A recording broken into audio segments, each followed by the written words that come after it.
Hello दोस्तों, आज हम बात करने वाले हैं टिकटॉक और 59 ऐप्स बैन के ऊपर। अगर इसके पीछे 1% भी सच्चाई है तो वो कैसे देश की सिक्योरिटी के लिए हार्मफुल है और डेटा की चोरी और उसके पीछे के जो वर्ल्ड पॉलिटिक्स पे इस चीज़ का इम्पैक्ट, इसके बारे में आज हम चर्चा करने वाले हैं। जैसे कि आप जानते हैं कि 10-20 साल पहले क्रूड ऑयल सबसे बड़ा एसेट हुआ करता था और अब 2020 में data is new oil now. So data ये सबसे बड़ा एसेट है। डेटा आपको नॉलेज देता है एंड Knowledge is power. तो वीडियो को शुरू करने से पहले अगर आपने सब्सक्राइब नहीं किया तो प्लीज़ पहले सब्सक्राइब कीजिए। तो चलिए हम शुरू करते हैं।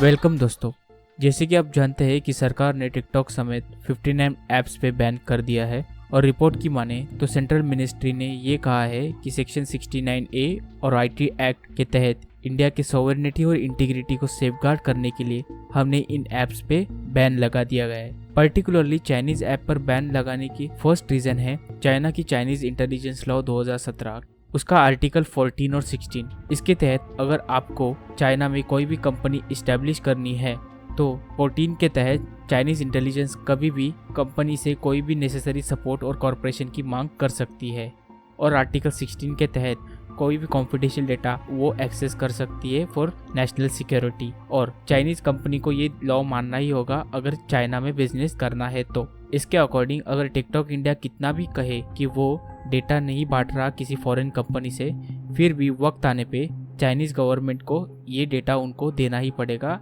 As per the law. तो आप कुछ लोग दलीलें देंगे कि इस चीज़ से क्या फ़र्क पड़ेगा उन्होंने अगर हमारे मोबाइल से कुछ डेटा ले भी लिया तो इसके लिए मैं आपको एक स्टोरी बताना चाहता हूँ। स्टोरी है अमेरिका के इलेक्शन की, जिसमें डोनाल्ड ट्रंप खड़े थे और इस इलेक्शन की जो डिजिटल मार्केटिंग का जो कॉन्ट्रैक्ट था वो एक ब्रिटिश बेस्ड कंपनी को दिया था जिसका नाम था कैम्ब्रिज एनालिटिका, जो कि एक ब्रिटिश पॉलिटिकल काउंसलिंग फर्म है।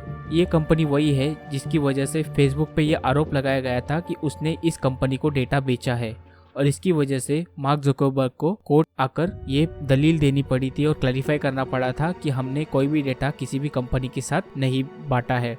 एज पर रिपोर्ट इस कंपनी के पास अमेरिकन प्रेसिडेंट डोनाल्ड ट्रंप के इलेक्शन कैंपेन का जिम्मा सौंपा गया था और रिपोर्ट की माने इस कंपनी के पास अमेरिका के हर एक इंसान का डेटा था। हर एक अमेरिकन को इन्होंने 500 पॉइंट्स दिए थे। फॉर एग्जाम्पल, एक लड़का है एलेक्स की उम्र 20 साल है तो ये एलेक्स का 1 पॉइंट हो गया। इस तरह से 500 पॉइंट मतलब हर एक इंसान के 500 तरह की इंफॉर्मेशन इनके पास मौजूद थी, जैसे कि ये आपकी फ्रेंड लिस्ट में कितने लोग हैं और उनकी जानकारी, आपके फ्रेंड्स के फ्रेंड्स की जानकारी, उनके फ्रेंड्स की जानकारी।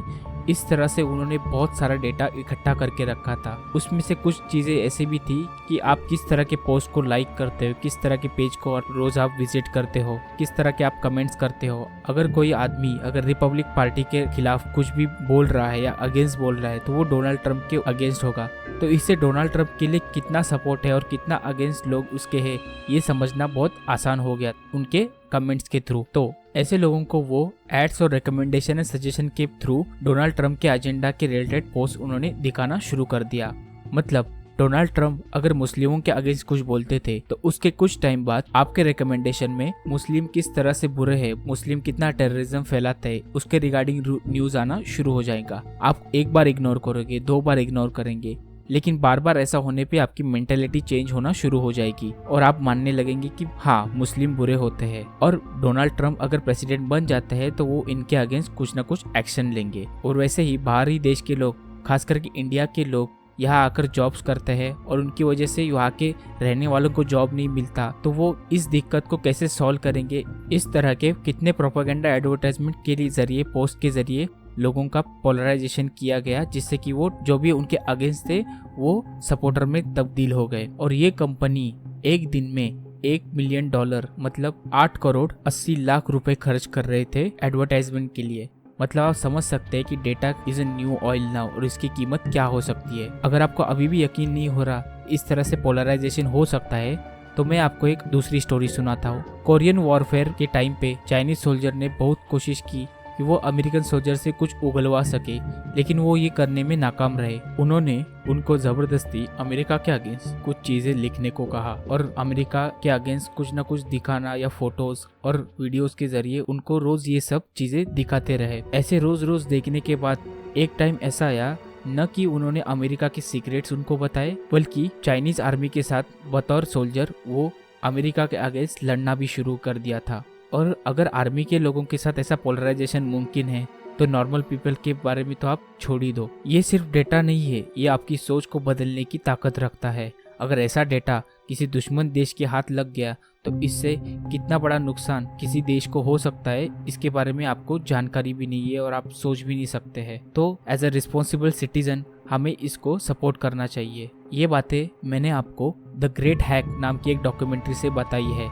ये डॉक्यूमेंट्री नेटफ्लिक्स पे अवेलेबल है और आपको ये डॉक्यूमेंट्री ज़रूर देखनी चाहिए। और आखिर में मैं टिकटॉकर्स से कुछ कहना चाहता हूँ, उनको ये बताना चाहता हूँ कि ये सिर्फ एक ऐप बैन हुआ है, आपका टैलेंट नहीं। फ्यूचर में टिकटॉक जैसे बहुत सारे ऐप मार्केट में आने वाले हैं, जैसे कि यूट्यूब टिकटॉक के जैसे ही एक ऐप बना रहा है जिसका नाम है शॉर्ट्स, वो अभी प्रोडक्शन में है और वो जल्दी मार्केट में आ जाएगा। और फेसबुक भी लासो करके एक ऐप पे काम कर रहा है और ये ऐप अभी बाहर के देशों में चल रहा है, लेकिन वो अभी तक इंडिया में नहीं आया, लेकिन कुछ दिनों बाद वो इंडिया में भी आ सकता है। सो डोंट वरी, आपके पास बहुत सारी अपॉर्चुनिटी है ग्रो करने के लिए। सो आज के लिए इतना ही। अगर आपको ये वीडियो अच्छा लगे तो प्लीज़ लाइक कीजिए और सब्सक्राइब कीजिए। मैं ऐसे इंफॉर्मेटिव वीडियोस आपके लिए लाता रहूँगा। आपको वीडियोस कैसा लगा ये कमेंट सेक्शन में ज़रूर बताइए। शेयर करें अपने दोस्तों के साथ। तब तक के लिए बाय बाय।